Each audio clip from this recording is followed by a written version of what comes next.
You prevailed in the liberation against the accusers. Already does the Black Wagon feel quieter than usual without Ruki, who returned to the Commonwealth. You overhear some of your companions reflecting on this. With whom shall this knight regularly spar, if not with Ruki? We shall make do without him here. You wonder who, if anyone, among you shall be the next to go. I have some ideas. Then Volfred asks the group to gather. You sense you know what news he is about to share. Everyone, I must apologize to bring such news at this late hour, but I felt that you all would wish to know as soon as possible. The context of our plan has changed. He looks about at everyone before revealing to them what the stars have revealed to you both. The stars above are disappearing. They seem to be fading away, one by one, for reasons the scribes alone may know for certain, though we all may harbor our suspicions. See for yourself if you have any doubt that this is so. A hush falls over your companions, all exhausted from the rite and now stunned into silence. If this phenomenon continues unabated, and we have every reason to believe it shall, then the rites shall cease when the stars no longer shine. Permanently cease, that is. Your companions exchange glances. You sense negative emotions rising, confusion, fear. Before, I gave you the impression that should the Nightwings not prevail in a liberation rite, there would be other chances. This remains so. However, our chances are now numbered. The exact number I have yet to ascertain, but to be quite frank, there are more of us than we have chances left. You sense your fellow exiles are beginning to realize what this means. I know this must be difficult to hear, but it is not to be a cause for panic. Our plan remains essentially unchanged. We shall take which opportunities arise and return as many as we can. I urge you all to take whatever time you need to think this through. At dawn, we shall head south again to Moonlight Alcove. We can discuss this further then. Now please get some rest. Our path grows harder, though not insurmountable. Not while we stand together. We can still prevail. The group disperses. Some whisper in hushed tones, others turn to their quarters, speechless. There will be time later to better understand this omen.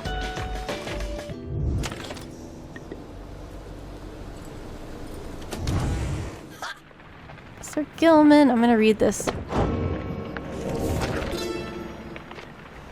The accusers formed under Golathian. He is a big man. He values justice, loyalty, steadfastness. Golathian, he says that the accusers take their name from one of his most accomplished legions, from his former military days. All among them, in fact, served the Master General at one time. They represent the stoutest-hearted people in the Empire, who held true to Mur and Golathian to the end. The golden colors of their remnants are reminiscent of their old shining armor to his clan. Ever shall they seek out those with the truest spirits and the strongest sense of purpose to replenish their ranks. We unlocked something else. Here? Each one of us within the 8, besides the imp Ha'ub, we would have perished in the downside had we not found each other and together formed our union. Here in the downside all are bound, but that which binds us here does have some latitude. We chose the bond of kinship. Our exile took precedence over our differences. The empire, which had subjugated all our kind into a tense alliance, shall give way to a society in which our differences are paramount. There may you embrace your ancient cultures, whilst jointly forming a great culture all its own. Next to mercy, it is kinship that shall form the bedrock of our commonwealth. Alright, Sir Gilman. After the liberation rite, you find Sir Gilman in an uncharacteristically quiet and contemplative mood. He salutes you crisply with his tail. Glory to you, Master Reader, and glory to the noble Rookie Greentail. Long may he prosper in the Commonwealth. And, in so doing, may he benefit the plan into which we have all been thrust. Then he falls silent for a time. Oh, you sense him growing very emotional. Oh. In noble Rookie, this knight found a kindred spirit, Master Reader. One of questionable honor, the greatest cunning, and such blinding speed as to benefit a minstrel's tale. This knight fears our triumvirate lost something irreplaceable in him. Of course, this knight is also pleased that Rookie has achieved his freedom, very much so. And furthermore, this knight shall now continue training even harder than before. Rookie Greentail, this knight shall train on, and until such a time as he is swifter than the jagged lightnings of the deathless tempest. Now, Master Reader, this knight must beg his leave of you, for it is time not for his rest, but for his training. You should at least get some rest, Sir Gilman, really. Know that he is very grateful for your wisdom and your guidance in these rites. Between yourself and Master Rookie, you have instilled within this knight an unshakable resolve. He bows low and bids you a good evening. Oh. Continue on our way.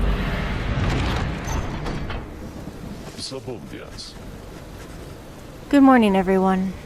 We are at the mercy of the stars, and none can say how soon they'll shine for us again.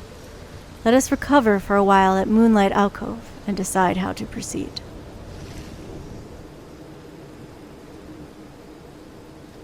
Oh yeah, I have to actually, click on it.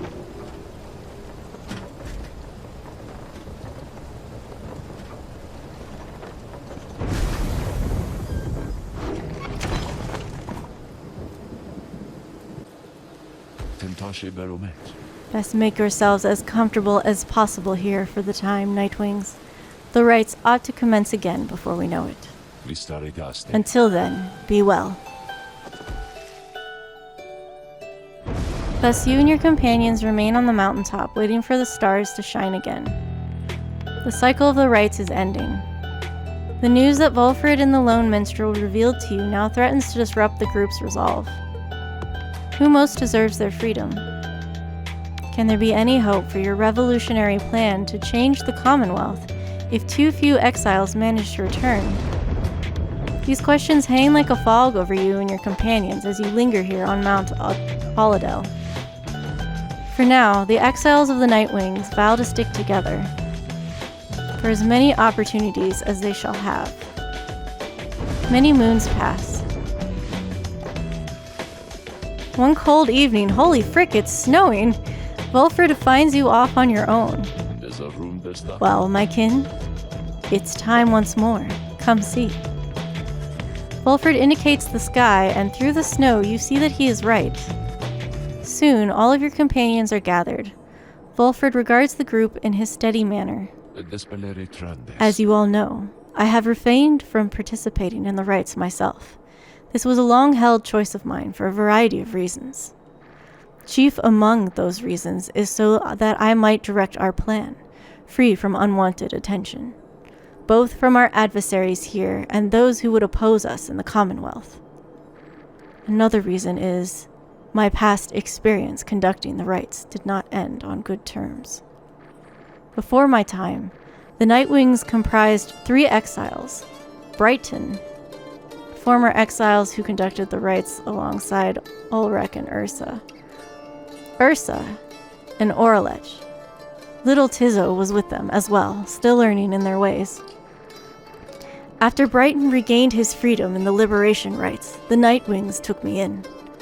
A story for another time, but for one thing, I had capacity to read the ancient book. Anyway, when next we earned our way into the liberation rite, Oralech was anointed for return. He had long been in exile, and his horns were beginning to show. We prevailed. Little Tizzo snuffed the accuser's pyre. Thus Oralech earned his freedom. However, just as the shimmer pool was to engulf him, Ursa, she shoved him from the precipice and took her freedom from his stead. She perished, of course. Only the anointed can transcend the shimmer pool. but she thought the warnings were a myth and paid the price. She was always restless. I presumed Oralesh perished too. To survive a fall from Mount Aladel, I was left alone. Subsequently, I made no attempts to reassemble the Nightwings, knowing that such treachery, such harm was even possible as part of this ordeal. I frankly still do not hold Ursa entirely at fault for what transpired. I hold instead the Commonwealth responsible, for it put us in this desperate situation. And I resist the urge to think the Rites may partly be to blame as well for pitting brother against brother, sister against sister. Alfred breathes a deep sigh. Now I see that Orlek lives, at a time when our plan is already in motion, and even the stars are fading. Perhaps a signal that the scribes themselves know that the Nightwings are divided, and that they do not approve. But I choose to take it as a sign that we must act. The scribes have put us in a set of circumstances where each one of us may rise to the occasion. The Nightwings and our plan need all the help they can get, and so I have made a decision, which I wish to announce here to you all. You're gonna play? In the name of the Nightwings, and reader, by your leave, I would conduct the rites again. Long have my skills languished in the matter, I admit, although I trust I shall regain them soon enough. While I once vowed never to conduct the rites again, our present situation calls for all our resources to be brought to bear. So, if I may be of use during the rites to come, I shall avail myself. Cool. That's all. Now then, our reader shall determine where we are headed come first light. Alfred bows his head to everyone while the others exchange looks, then one by one salute him in turn. Alfred stands ready to conduct the rites again. Once more do several stars shine bright in the night sky, revealing several paths for you to pursue towards salvation. Stars themselves await the will of the Nightwings. Okay. Aub, Lu, Trista. I'm not gonna fight you guys. I was trying to fight you guys. Where's you guys? I want to fight you guys. How we doing? The essence. I can't stop them. I want to fight these guys. For, oh wait. How's our plan? 60%. For Sir Gilman.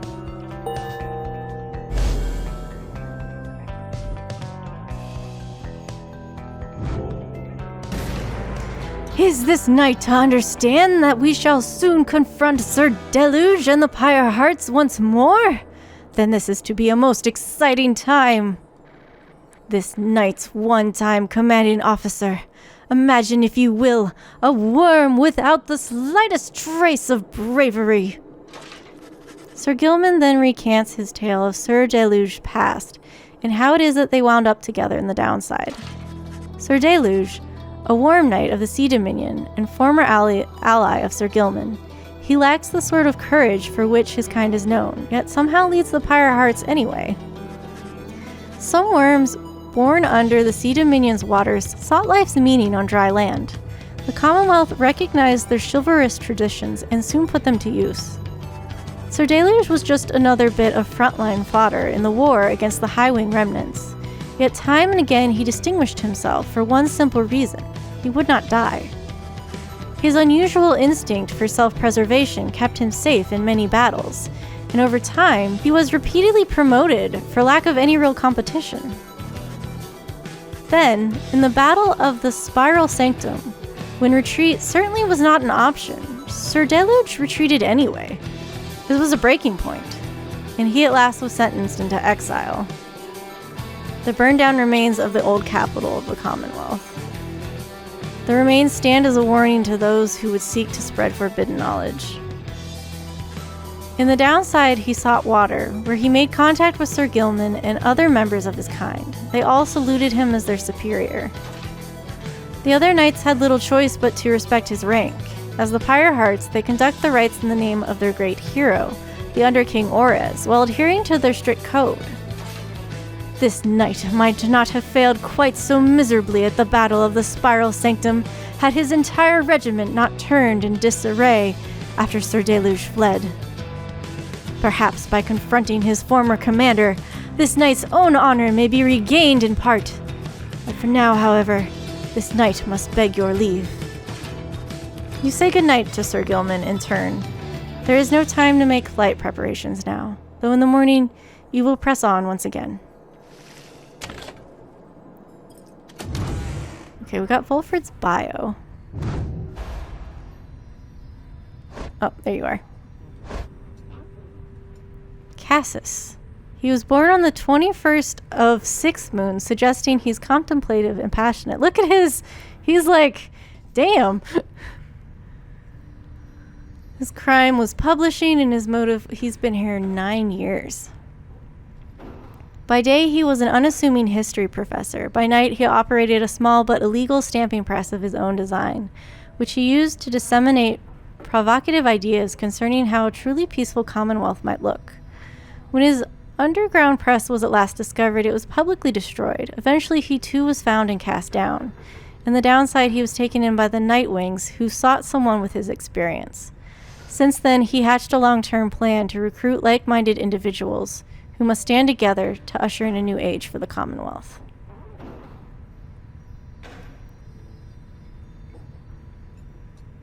Yeah, so the scribes founded the Commonwealth, but now it's a mess. Got it.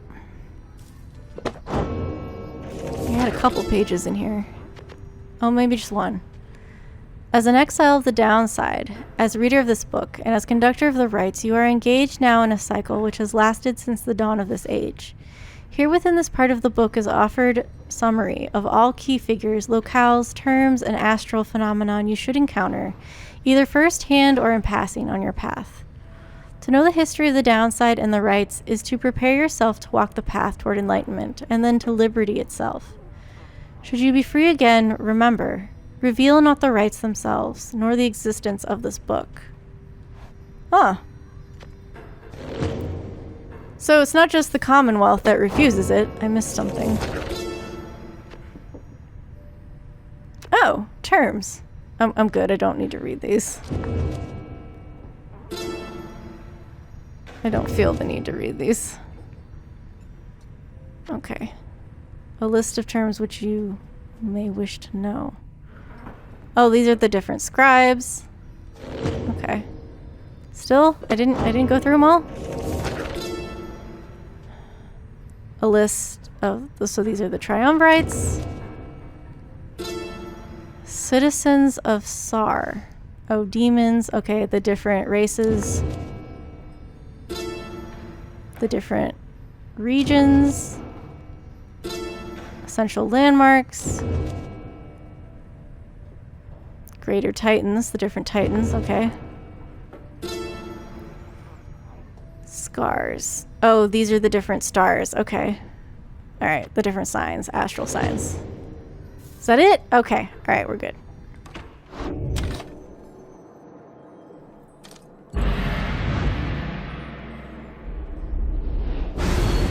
I do so hate to thusly contact you, O reader. What? Yet an awful rumor reached me recently. What? That you have within your retinue a traitor. To the Nightwings and the Commonwealth alike. What? But you would never harbor such a traitor, now would you? Of course not. I trust your time within the downside would have taught you that. Who is this person? You rise after a fitful night of slumber. Somehow the voice, which thus far has reached you only in the rites, has found its way into your sleep as well. You shake free of it. The time at Moonlight Alcove has made everyone restless. The group is eager to set forth at your command. Volfred, can we have a discussion? Take off. What the hell was that? I didn't like it at all.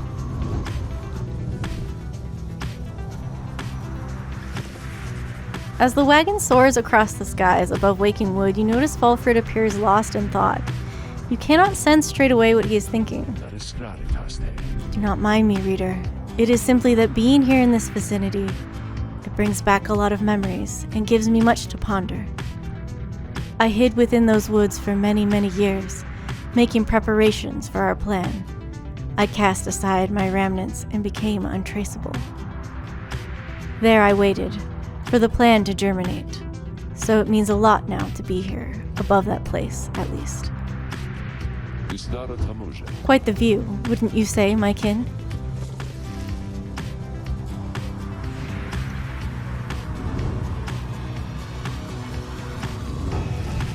Your flight takes you near to where you breached past Stormwall into Deathless Tempest. With the climate and the downside intensifying, you wonder if the storm has spilled forth from its confines and started to ravage other regions of the land. You don't know what the hell's going on. Stars are snuffing out, the weather is really weird.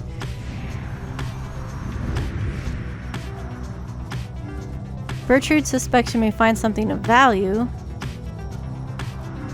Sir Gilman thinks this shall be the quickest route, leaving you with time for your vocations. Oh! I don't know what all I would need to do in my vocations. Well, let's take a look. If I can land here, it's not gonna... okay. Can I land here? Oh, there we go.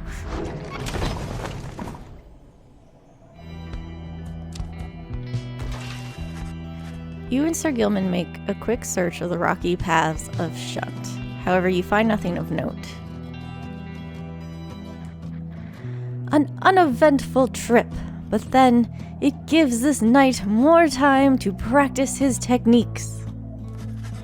You soon return to the wagon where the others are preoccupied with their own pursuits. You should have time enough to pursue your vocations. Okay, so it is gone. I was very curious about that. Can I peek in here? So let's see. Forage for resources. I feel like... I don't feel like I need to do this right now. Because Faye's up there. I think Gilman's gonna go next. That's Mentor Gilman. This knight shall be your eager protege. You sit down with Sir Gilman to go over some of the subtler aspects of the rites, such as the state of banishment and how to return from it. You sense he's beginning to understand. There he goes. This knight has little fear of banishment, should his self-sacrifice help clear a path for his compatriots. Alright. It's all good. Wasn't worthwhile, but whatever. Oh, it's you. You approach Bertrude just as she is finished polishing the various bottles, flasks, and vials that your fellow exiles have collected during your travels through the downside. The evidence of thy travels, how brazenly ye put them on display. Ye tempt these lands to swallow ye. She lets out a long breath. Nonetheless, these trinkets stir our memories, not merely of these lands, but of the country whence we came. Know, reading one, that we are here because of Sandalwood. We met him long ago within the southern bogs. He offered many courtesies, and an exchange we found agreeable. We sought then certain reagents necessary to our studies of the heavens and the earth. And he knew where to procure them. In exchange, we were to boil for him our finest inks, a certain recipe notorious yet secret. Its stain could never be removed. Oh, but the Commonwealth misliked it. Nice. 'Twas then we first began collecting samples of the regions of the downside, for Sandalwood was ever true to his word. Long had we studied this accursed place, Black Basin, the chaos of the deathless tempest, the richness of the bogs of flagging hands, lands so far away, and yet they called to us. If molten Melithe were able to traverse the downside in its entirety an age ago, then surely 'twas not beyond reckoning that we could do the same.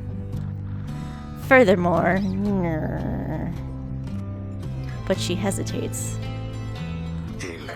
It matters not, reading one. Thou hast indulged our tales long enough for now. She slithers away without further explanation. Thanks? She seems reluctant to discuss the circumstances of her past with Valfrid, yet you sense that she's here by choice. Yeah, I definitely got that. Ooh.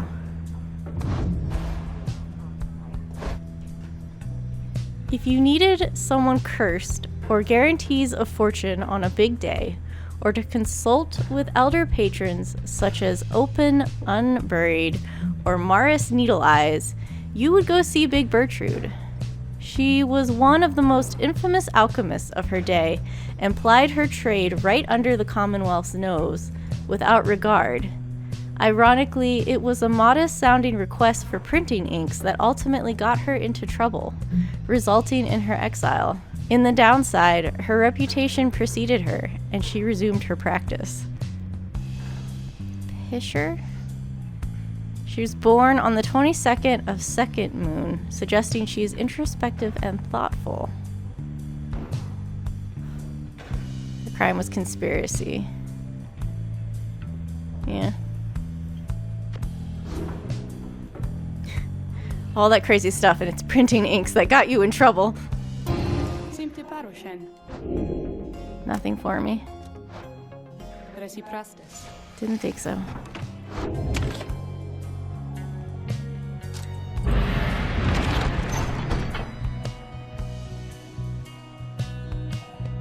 Oh, right, I gotta hit the button.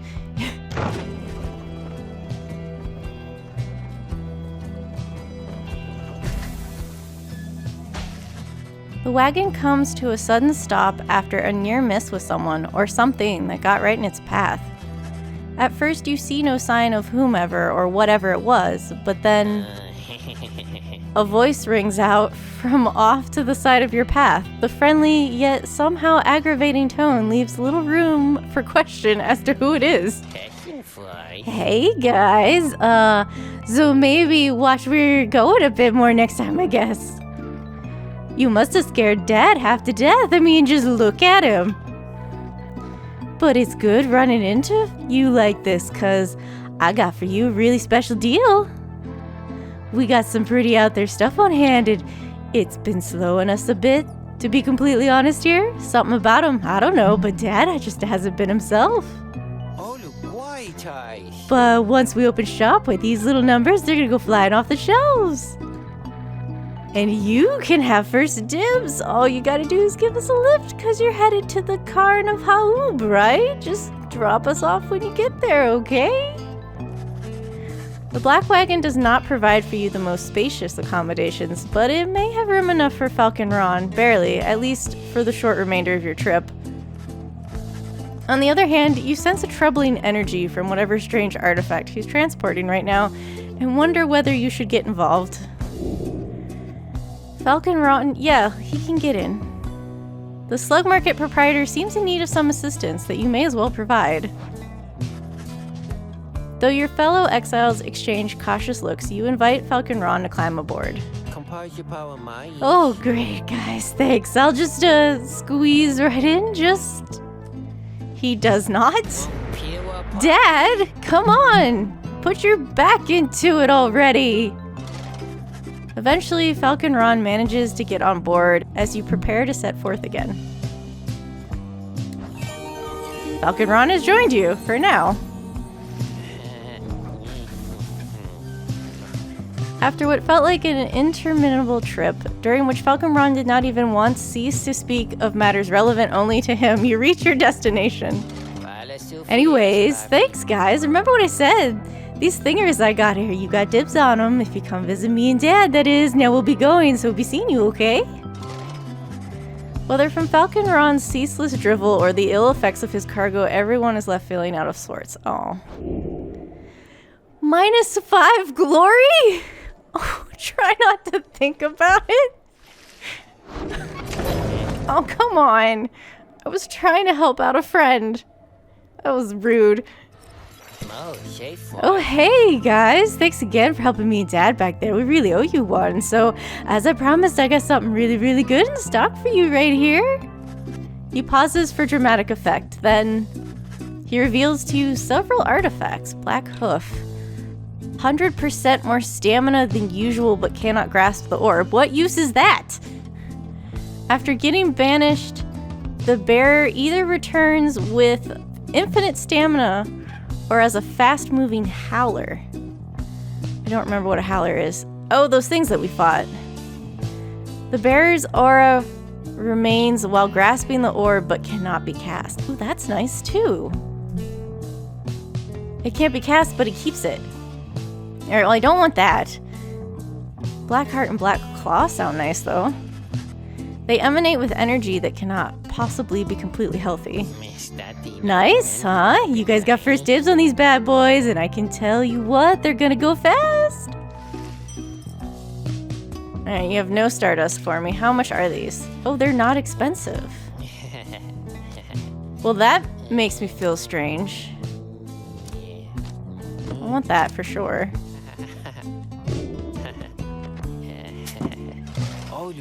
Oh, great, you guys. I knew you were discerning customers now. You enjoy that one, okay? And remember, I still got the others too, and you can buy them if you want. Though, these ones, they're real popular, and so no refunds on these guys, you understand? But they're real good, so there's no chance you're gonna want to pawn them off. Oh, I don't like this. Great taste. Did I buy the one I didn't want? I bought the one I didn't want. Shit.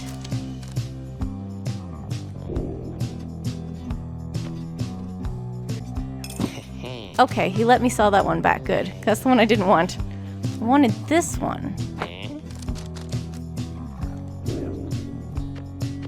Great taste. I don't know if I want this one though. It's cursed. I mean, that's cursed too. Is this my only chance to buy them? Am I gonna get a negative effect for buying these? I'm taking it. They're not expensive. I'm taking it. Great taste. Alright, I'm done. I'm done. No more. So be seeing you guys. I don't know what I feel like I did a bad thing. Everything is set for the rite to commence, and all is quiet amid the barren waste at the Cairn of Haub. All there is left to do is wait for nightfall to set. You observe Sir Gilman sliding back and forth, back and forth. You sense something is weighing on his mind. Oh. This night is not a night at all. This knight betrayed his former commander, abandoned his brethren of the Sea Dominion. But what is knighthood even? What is knighthood if it means having to follow such a craven as that Sir Deluge? Cease this nonsense, Gilman. Focus on the right. Focus on the right. He notices you finally. Oh, poor Betty. Oh. Master Reader, this knight did not see you there just now. Such was his preoccupation with the task at hand. Know that this knight stands prepared. He has no misgivings whatsoever when it comes to battling his ex-triumvirate. Please consider letting this knight participate, for he has honor to restore. Then, a glimmering within the sky draws your and his attention.